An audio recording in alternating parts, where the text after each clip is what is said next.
창세기 40장. 그 후에 애굽 왕의 술 맡은 자와 떡 굽는 자가 그들의 주인 애굽 왕에게 범죄한지라.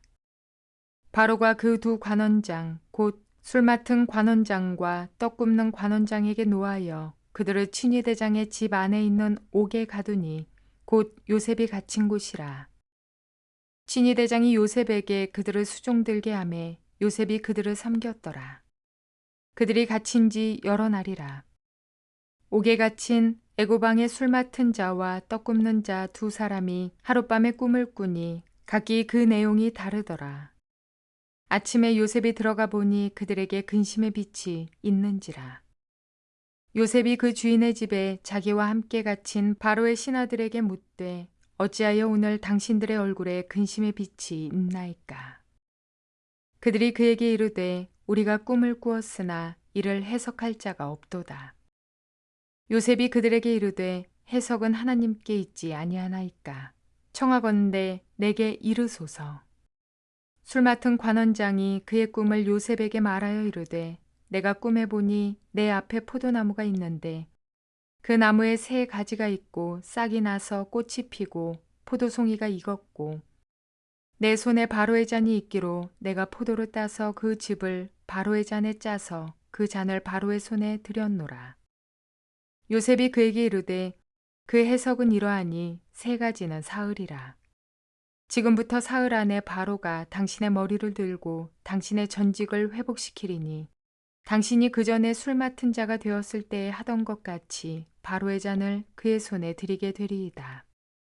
당신이 잘 되시거든 나를 생각하고 내게 은혜를 베풀어서 내 사정을 바로에게 아뢰어 이 집에서 나를 건져주소서.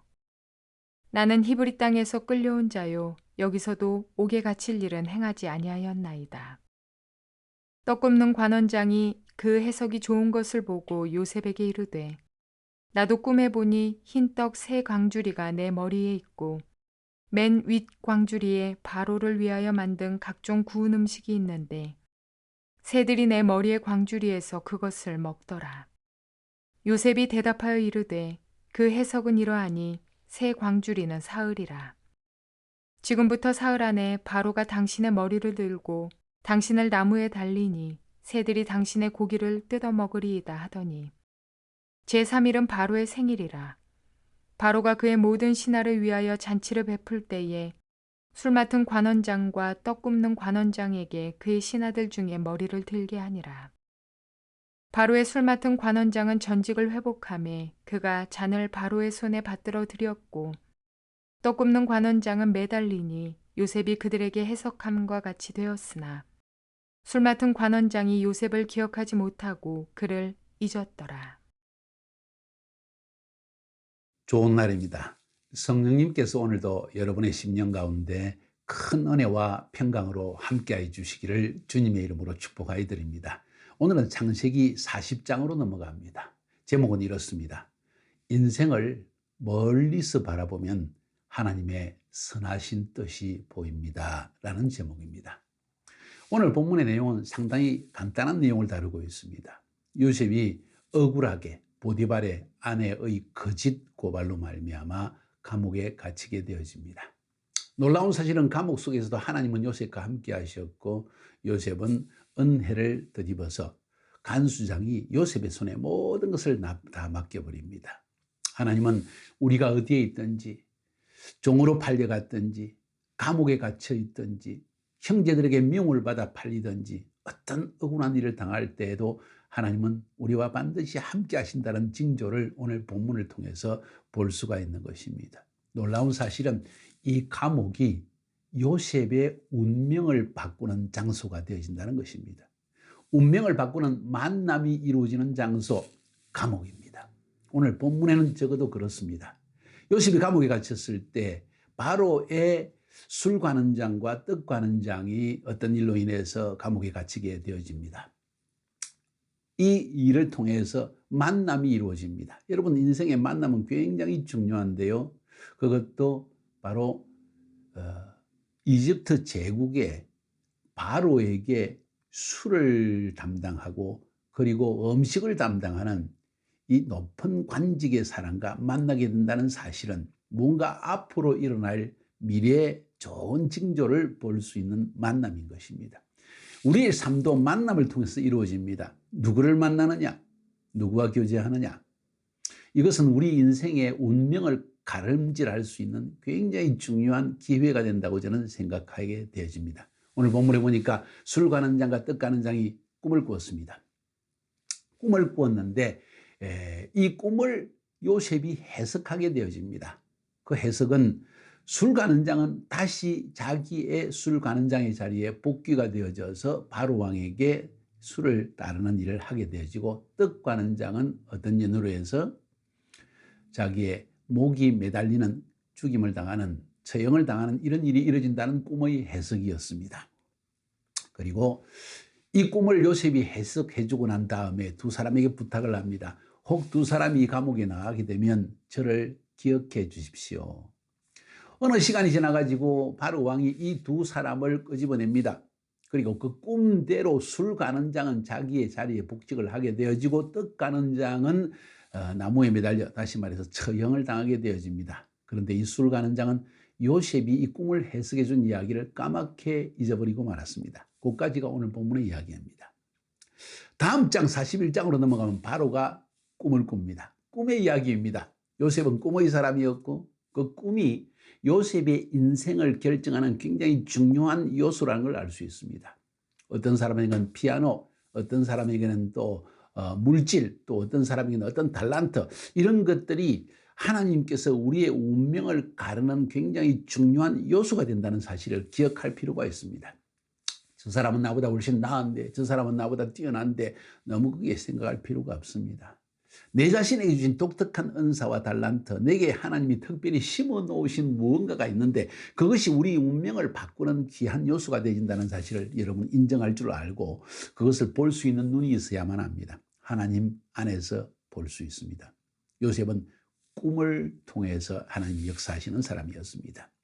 꿈 때문에 형제의 미움을 받았고, 꿈 때문에 애굽의 종살이를 하게 되었고, 또 그것 때문에 결국 연관되어져서 감옥에 들어오게 되집니다. 그런데 꿈 때문에 술 가는 장과 떡 가는 장의 꿈을 해석해 주게 되었고, 나중에는 바로가 꿈을 꿈으로 말미암아 술 가는 장이 아하, 요셉이 꿈을 해석을 잘했지 하면서 그를 바로에게 등단시키는 일이 일어나게 되어집니다.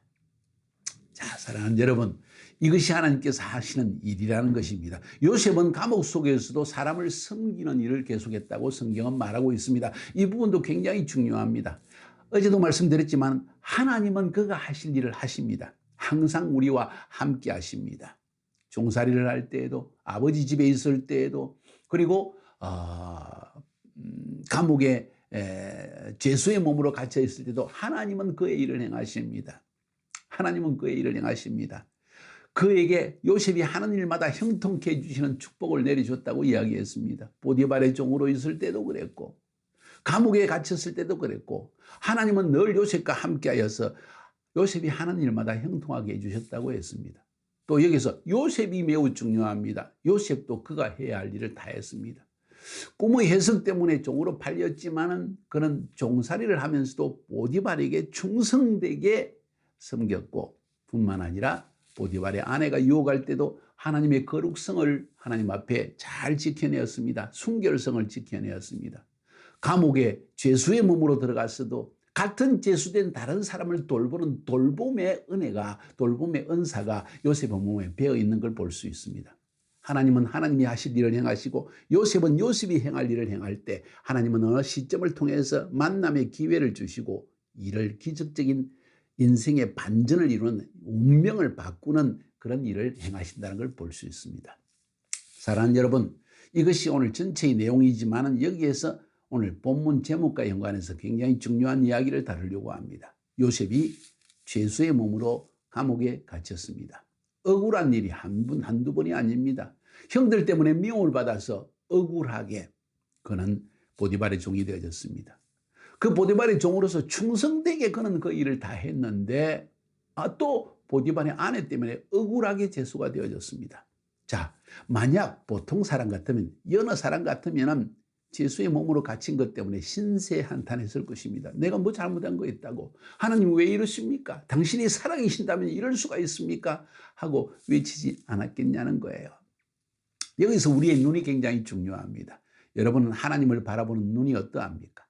또 여러분이 현재의 상황을 보는 여러분의 눈은 어떤 눈입니까? 인생을 바라보는 눈은 어떤 것입니까? 만약 좁게 지금 현재의 상황을 쳐다본다면 나는 죄수의 몸입니다. 억울하게 갇혔습니다. 보디발의 아내를 생각하면 정말 죄송합니다. 찢어 죽이고 싶습니다. 세상에 이런 일이 있을 수 있는가? 사람이 어떻게 그렇게 행동할 수 있는가? 자기가 잘못하고도 그렇게 뻔뻔스럽게 나를 죄수로 감옥에 넣을 수가 있는가?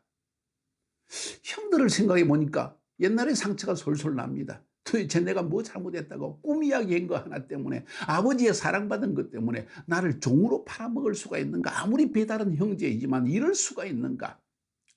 정말 그 심령 속에 울분과 억울함과 그리고 상처, 미움, 아마 용서하지 못하는 마음, 이것만 가득 차지 않았을까요? 만약 현재의 상황만 바라본다면 내가 죄수가 되었다, 감옥에 갇혔다, 자유의 몸을 잃어버렸다, 아버지의 사랑받는 아들이 이럴 수가 있는가? 형들 때문이야, 보디발의 아내 때문이야. 만약 이렇게 치부하기 시작했다면 우리의 인생은 계속 어둠의 길을 걸어갈 수밖에 없을 것입니다. 그런데요, 인생은 지금 내가 처한 상황만 쳐다본다고 해서 그것이 전부가 아니라는 것을 알 필요가 있습니다. 오늘 본문은 그걸 가르치고 있습니다. 우리의 인생의 가장 어두움의 깊은 터널을 지나간 것 같지만 그 어두움의 깊은 터널 속에서 우리의 운명을 바꾸는 만남이 이루어질 수 있다는 사실을 믿어야 한다는 것입니다. 지금 감옥에 갇혔습니다. 근데 감옥에서 누구를 만났습니까? 술 관원장과 떡 관원장을 만났습니다. 요셉은 하나님이 특별히 심어 놓으신 은사가 있었습니다. 꿈의 해석의 은사가 있었다는 것이죠. 꿈을 보면 즉각적으로 뭔가 느끼는 것이 있고 그것을 해석할 수 있는 능력이 있다는 이야기예요. 그리고 술 관원장의 꿈을 해석하게 되어집니다. 운명의 만남이 이루어진 것입니다. 41장으로 넘어가 보면 이 일 때문에 바로의 꿈을 요셉은 해석하게 되어지고 그로 말미암아 그는 애굽에 있는 모든 흉년과 북년의 모든 문제를 해결하는 사람이 되어지고 이로 인해서 그는 국무총리의 자리에 등극하게 되어집니다. 바로 다음 애굽의 제2인자가 되어진다는 이야기입니다. 누가 그 일을 생각했겠습니까? 누가 그 일을 꾸몄겠습니까? 누가 이 일을 만들었습니까? 한번 이야기해 볼까요? 요셉의 형들이 만들었습니다. 보디발의 아내가 만들었습니다. 그리고 술 관원장이 도와주었습니다. 바로가 세웠습니다. 근데 그 뒤에는 하나님이 계시다는 겁니다. 사랑하는 여러분, 인생을 멀리서 바라보면 하나님께서 우리를 인도하시는 그 깊은 터널 속에서도 만남을 통해서 기적의 역사, 선하신 하나님의 계획을, 그 선하신 하나님의 뜻을, 요셉의 꿈을 성취하도록 이끄시는 하나님의 손길을 볼 수 있다는 것입니다. 제목을 다시 한번 읽어볼까요? 인생을 멀리서 바라보면 하나님의 선하신 뜻이 보입니다. 지금 여러분이 어떤 상황에 처해 있습니까? 내 인생이 왜 이렇게 되어졌나? 사기당하고 어려움을 당하고 미움을 당하고 나는 밀려났고 정치권에서 밀려나고 어쩌고 저쩌고 여러 가지 상황들이 있을 수 있겠죠. 나는 왜 이렇게 어렵게 살고 있나? 그런데 이것을 멀리 관조하면서 나의 삶의 여정을 쭉 더듬어 보고 지금의 현재 상태를 보면 미래의 것도 보일 수 있다는 것입니다. 여러분, 인생이 현재의 모습이 전부가 아닙니다. 그것이 여러분의 인생의 운명도 아닙니다. 하나님이 정해신 여러분을 향하신 선하신 계획, 운명은 더 아름답고 더 귀하고 더 축복되어지고 더 부어주시는 하나님의 축복이 있다는 것을 여러분이 알 필요가 있습니다. 현재의 상황 때문에 넘어진다면 여러분은 쩝쩝한 인간의 모습으로 죽고 말 것이지만 하나님의 눈으로 우리의 현재의 모습을 해석할 수 있는 눈을 가진다면 여러분의 인생은 지금 이런 깊은 터널 속에서도 만족하며 기뻐하며 감사하며 기대하며 믿음으로 인내하며 살아갈 수 있다는 것입니다. 이것이 오늘 성경 본문이 우리에게 말하고 있는 것입니다. 잘 생각해 보십시오. 감옥 속에서 운명의 만남이 이루어지고 하나님의 선하신 계획이 이루어지는 발걸음이 서서히 시작되어졌다. 그래서 인생을 멀리 바라보아야 한다는 것입니다. 그러면 하나님의 나를 향하신 선하신 뜻이 보인다는 것입니다. 저는 그것을 신뢰합니다. 그래서 오늘 내 삶에 어려움이 닥치고 관계 안에 물질적으로 여러 가지 상황 속에서 안 좋은 일이 생길지라도 저는 오히려 그것을 기쁨으로 감사함으로 받아들일 수 있는 것이 저에게 참으로 감사할 뿐입니다. 한번 옆에 사람과 그런 이야기를 나눠봅시다. 지금 현재 이 상황을 하나님이 왜 만들으셨을까? 내 인생에 길어온 길을 이뤄했고 앞으로 뭘 하나님이 원하실까? 내 마음속에 하나님이 주신 꿈과 비전은 무엇일까? 한번 나누어 보세요. 그리고 기도하세요. 주님, 내 눈을 열어보게 하옵소서. 하나님이 나를 향하신 선하신 뜻이 무엇인지를 볼 수 있는 눈을 열어주시옵소서. 그리고 간절하게 그렇게 기도하시기 바랍니다.